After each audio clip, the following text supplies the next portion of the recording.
So, comrades, just to extract a few highlights from our engagements, I think the first point to make is that, and I said it earlier, is that we have a societal consensus in South Africa around the imperative of a universal basic income or guarantee.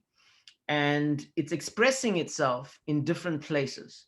Our intelligentsia, our movements, petition that Black Sash, for example, has put out, massive support for all of this. So there's a groundswell, and I think this is a reflection, it's symptomatic of the underlying crisis in South African society. I think a smart government will read that very carefully and appreciate that it's not in sync with society and that there's a need to take this issue on board.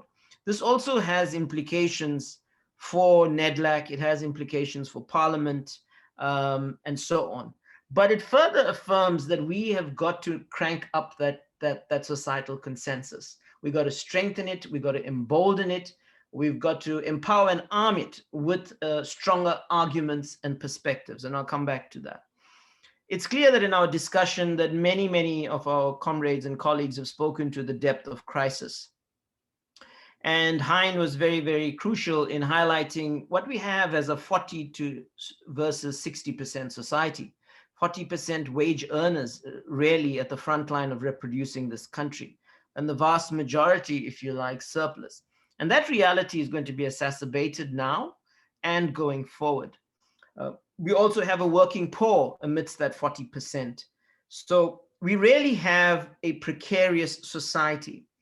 At the same time, this crisis of inequality that we have in South Africa also threatens its democracy, actually. And we are seeing this in other parts of the world. So the crisis is so systemic that it does threaten everything. At the same time, climate shocks are there, and they're growing and they're going to intensify. And so while we might be thinking about the basic income grant within a social policy frame, it is also more than that. I mean, it's really about breaking the lock-in of a crisis trajectory of the society. It's one of the many, if you like, democratic systemic reforms that can help protect society with the worsening and a deepening crisis. And that is why we will maintain a transformative vision and approach to the basic income grant.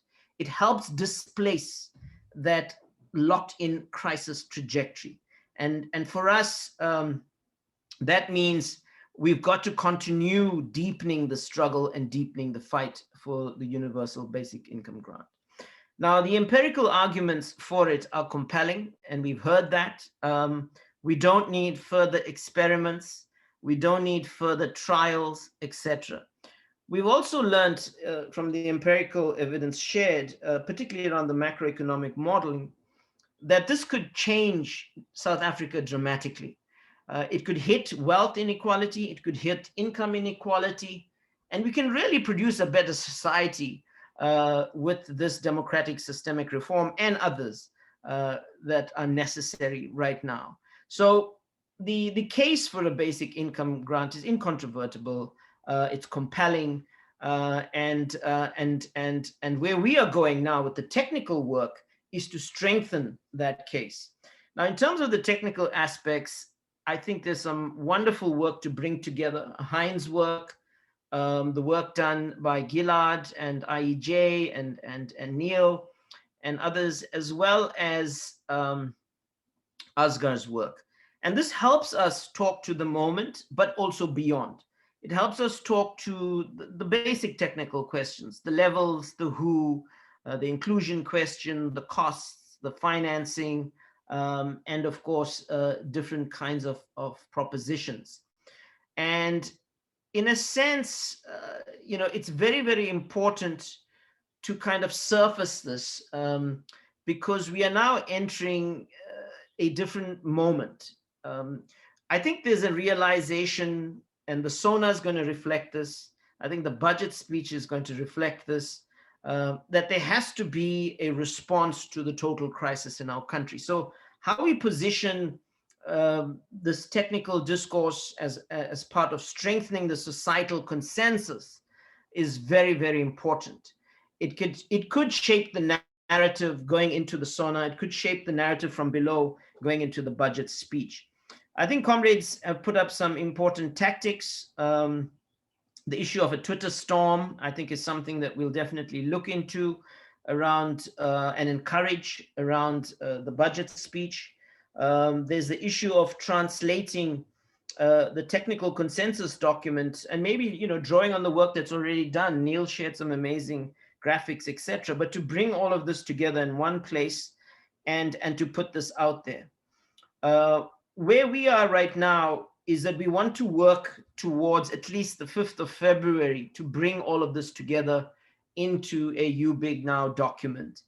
And being mindful of the immediate, the short, the medium term, and the long term, has been argued by IEJ, and we welcome that. And to really bring this all together so we are all, if you like, on one page. The worst thing that can happen now, and that's why we had this workshop, is that we end up seeing different voices continually kind of stand up around a specific proposition. The way we envisage this consensus document, it's to bring it all together. So yes, if it's 18 to 59, and if it's upper bounded or middle poverty or food poverty line, we feel all these proposals are valid. We're not standing up in society to saying one against the other or either or and things like that. So it's all of these propositions, all the thinking that's done around their macroeconomic implications, what it means for financing, costing, etc., should be part of strengthening the societal consensus at this point in time. If we get the footwork right, we hopefully can all unite and strengthen everything we are all doing, so that again the societal consensus is strengthened, but we can also use that societal consensus to shape the kind of state response that is needed from the budget speech, from the SONA, and going beyond that. So Awande will lead from our side. He will pull the documents together, and we will invite Asghar to send his stuff to us as soon as possible. And Hein, I think, Hein, you just have to change a few things in your document, and our colleagues from IEJ. And he'll engage with you all around how we bring this together into something.